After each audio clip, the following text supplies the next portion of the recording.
What's up, my Finna loves? It's Miss Finna D coming to you all from Finna Entertainment News.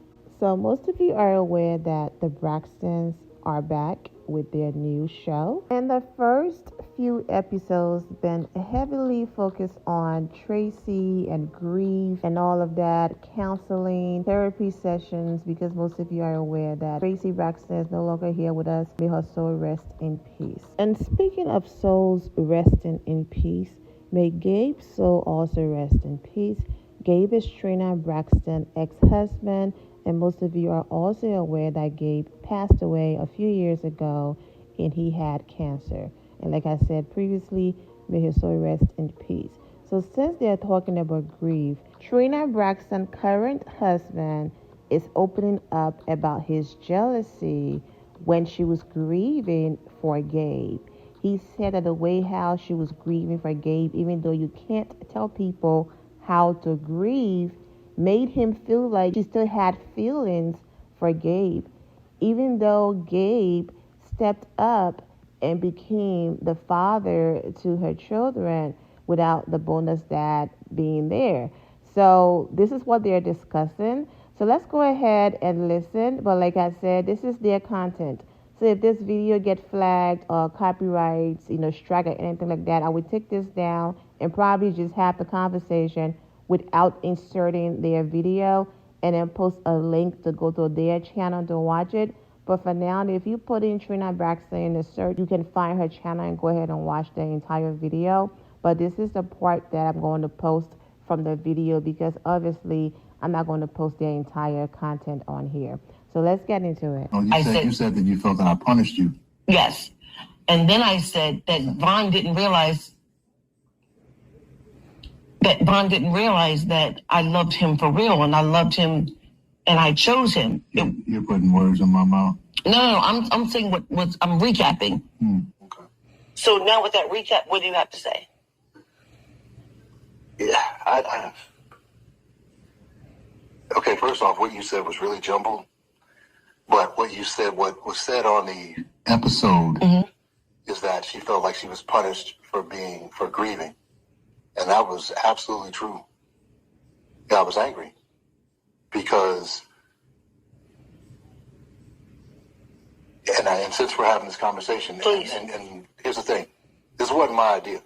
She asked me I did. if we would talk about this tonight. I did. And anybody that knows me knows that I don't bite my tongue because I don't really care what people think of me. So I'm just going to say it. If you want my honest opinion, Yes. I don't see a lot of difference between the way you grieved for Tracy and Gabe. It looked the same to me. There was a little more heat behind Tracy, of course, because it's your sister. But it didn't, to me, and I have nothing to measure it against when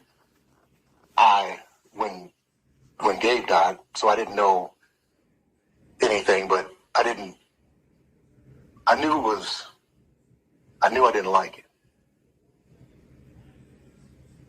Because to me, the grief seemed too strong for someone you'd had all those problems with.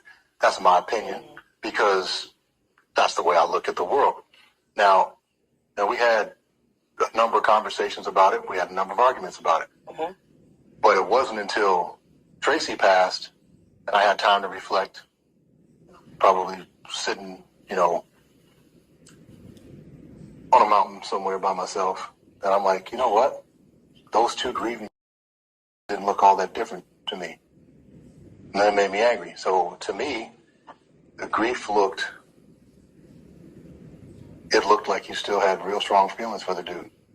And which made me think, well, what am I doing here? And this is in the moment. We're talking in 2018. We were a year in when this happened. We were a little over a year in when it happened, but it just, I didn't like any parts of it. Now, you can't tell anybody how to grieve.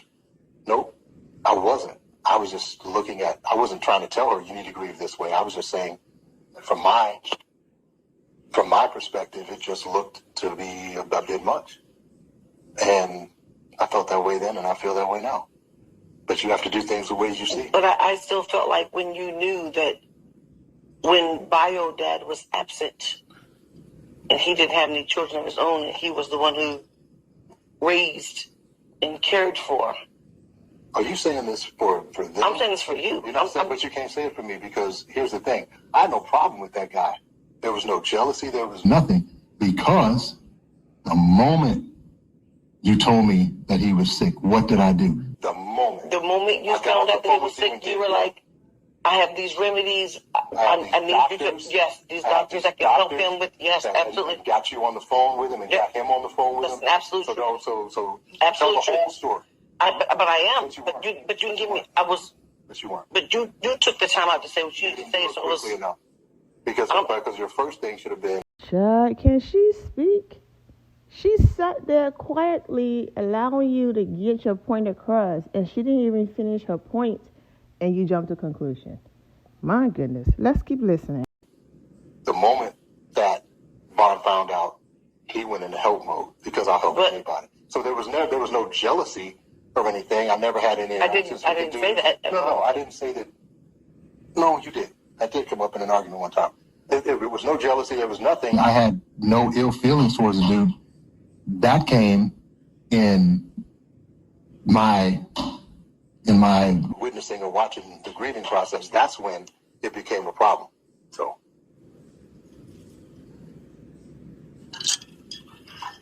You just gonna sit there?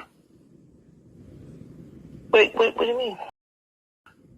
TV show host, and you're just letting dead space. You're not saying anything. No, it's not that I'm saying dead space. I'm allowing you to say how you feel because when I did say something, it was. But you because you were wrong. And I can't speak for you. I can't speak for you. But there are a lot of people who are going through this type of situation, and they're going through it. Who's going through this situation? Somebody, because we are not exempt. We go through the same stuff that everybody else goes through. But this is but here's the thing. It was a unique situation because it wasn't a one-off. It wasn't a one-off. I've never met anybody who was best friends with their ex. That was a new circumstance. I didn't even know that paradigm existed in the world. I had to deal with my ex because we had 3 children together and I had to talk to her almost every day. And as the kids got older, that weaned off, And so it wasn't just that you were mourning him. It was the fact that you had an ongoing relationship with him that I couldn't process because I've never seen it. Now, just because I don't understand it doesn't mean that it doesn't have a right to exist. So I'm smart enough to know that different people do things differently. I'm just saying in my lifetime, I'd never seen 2 people who were married, had a terrible divorce, and then became best friends. That was some new shit to me. That's all I said. And to this date, I still haven't seen it again. Well, we made better friends. You said that. He literally raised. He did. He's a good dude. Yeah, he literally raised the children.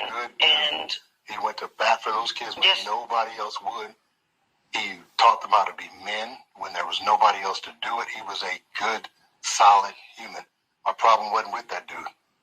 It wasn't with him at all. So Trina husband is basically saying, I wasn't jealous of Gabe. I was jealous of the way how you grieved for Gabe. Okay, sir. Whatever that works. He also pointed out if I was jealous, then I wasn't going to suggest different things and doctors that could have possibly helped save his life and all of that. I did not like the interruptions, and it feels like, like he said, I don't care what people think about me. I say what I want to say. But on Trina's end, it looks like she was choosing her words wisely, walking on eggshells because she doesn't want to upset him in their own life and all of that. All I can hope and wish is that the marriage survive through all of this, because once you put it out there and it's on live and things like that, people start judging, people start making suggestions, people start saying things. If you start paying attention to the noise, that's how reality TV then step in and break you up. However, if the both of you do have that firm and solid foundation, then people's opinions mean nothing. It's not going to break you up. But people are now asking and suggesting that she does these reviews by herself because they just want to hear her get her point across freely without interruption. So him being there is the reason why these clips went viral. So my suggestion is if he can just take the constructive criticism and allow his wife to speak freely where we get to hear her entire point, then of course he needs to be there as a support system for his wife and to his wife. And he's also on the show and it's his life. And whatever that affects Trina, affects her household because that is her husband. So the both of them doing it together, like Tawana and her fiance, absolutely. Just allow her to speak freely without interruption. She was consistently interrupted, and that's the part I didn't like. But overall, I do wish the family absolutely nothing but the best because they are truly going through it, and this is not something you would ever get over. You just have to find a way to live with it daily. And once again, may Gabe and Tracy's souls rest in peace. I'm wishing all of you well and take care. My loves, thank you all for your love and support. If you're not subscribed to the channel, go ahead and subscribe to the channel. Go ahead and leave this video a thumbs up. Also turn on notifications so when I do post, you're aware that I posted. And I will see you all in the comment section. Remember to always have the God bless attitude, which is being positive at all times and seeing the good in every situation. Have a great day, guys. God bless.